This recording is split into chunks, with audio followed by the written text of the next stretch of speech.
In this lesson, we're going to document the places that we go to year after year, those places that become family traditions, the ones that we remember from our childhood.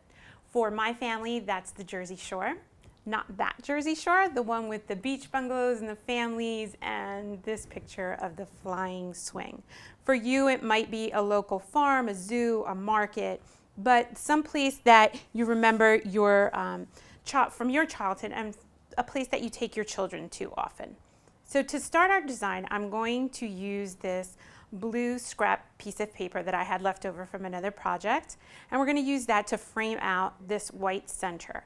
Now I've already gone ahead and run this piece of paper through a wide format printer because I knew that I was going to separate this design into photo and then my embellishments. If you don't have that type of printer at home, remember that you can always handwrite your journaling. That's a nice way to add a homemade touch to your layouts. You can also print it out on two long strips, and just place them in the center. So let's get this down. And we'll glue this down here. Okay, so let's get this center journaling down. And where are we going to base the majority of the layout? And then we have this nice blue frame. So we're going to put our photo here. And then I also went ahead and on Google Maps, I took an image of Point Pleasant Beach. That's where these photos were taken from. That's a place that's special to us. And I will add this photo of a map to the layout. So we're going to use that, and we're going to create a collage on the bottom of the page first, and we're going to use this to ground it. I'm also going to use a variety of patterns from this Finders Keepers from Amy Tangerine. They're really nice, bold patterns, and they go really well with this red and blue photo. I've cut out a few, so I have a few choices here. And so we'll do pink and red. We'll add some circles. And I didn't use a trimmer on these. I cut them out by hand. I don't want them to look too perfect.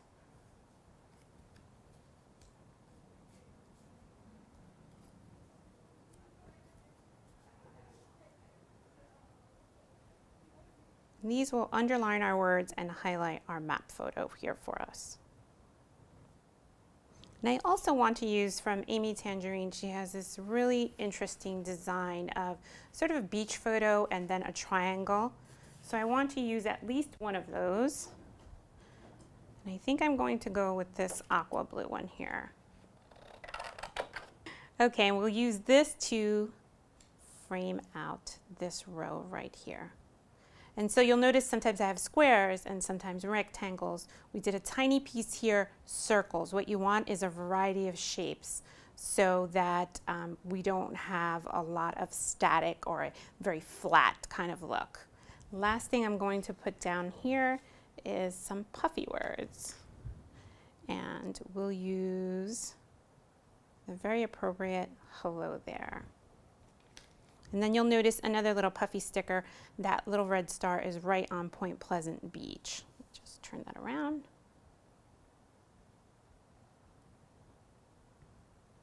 So this puffy sticker connects these three elements, and then we need one more connector, I feel, because these things are just sort of floating here. And we're going to use this arrow die cut. And this will just point to our place, since that's the story that we're telling.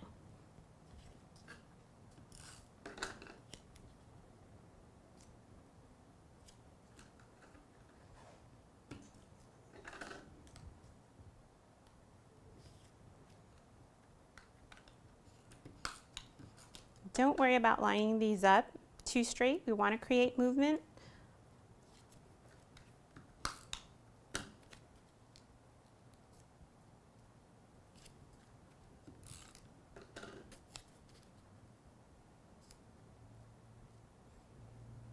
Okay, we need one or two more little elements. This is looking very flat on the top here, so I'm going to use this pineapple, both for its shape, its long shape, and also for that little punch of yellow.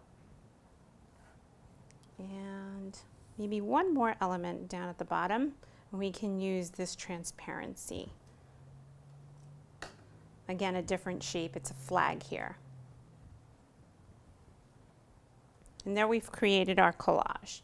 Now moving to the top of the page, I want something that's going to balance out this very long, skinny picture.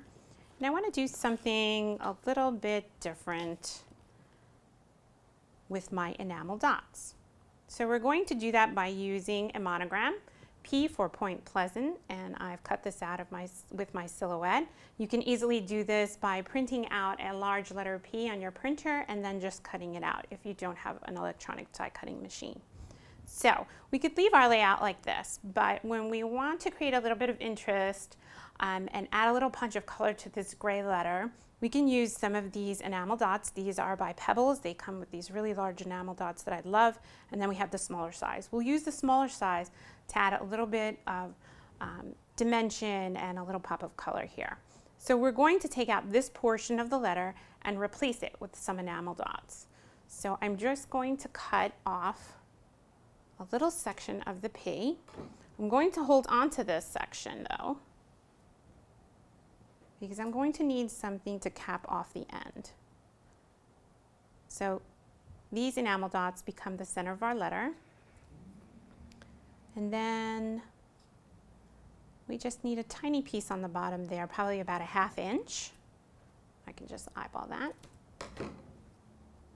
to finish off this letter. And then you can see the difference between just using a plain letter P and adding that little pop of design element there.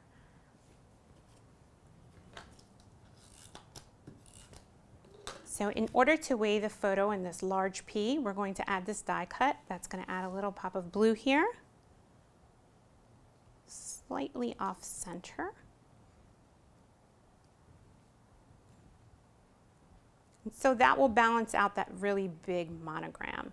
And I think we're ready to put down this P.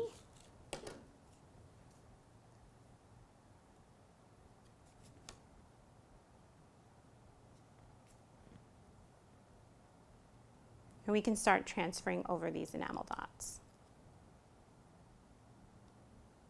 Okay, for our last final touch, I'm going to add a few drops of mist in a nice aqua color. We have so many straight lines going on here that I'm going to add a little bit of paint to soften that up.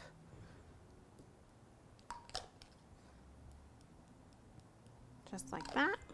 And for the final pop of color, we're going to use a date stamp and some cobalt blue ink. And we are going to add the date right about here. I don't scrapbook in chronological order, but I do keep my layouts in chronological order, so that always helps me out a lot. And I do like the little pop of color that it gives. And that's it. That's how we document places we go.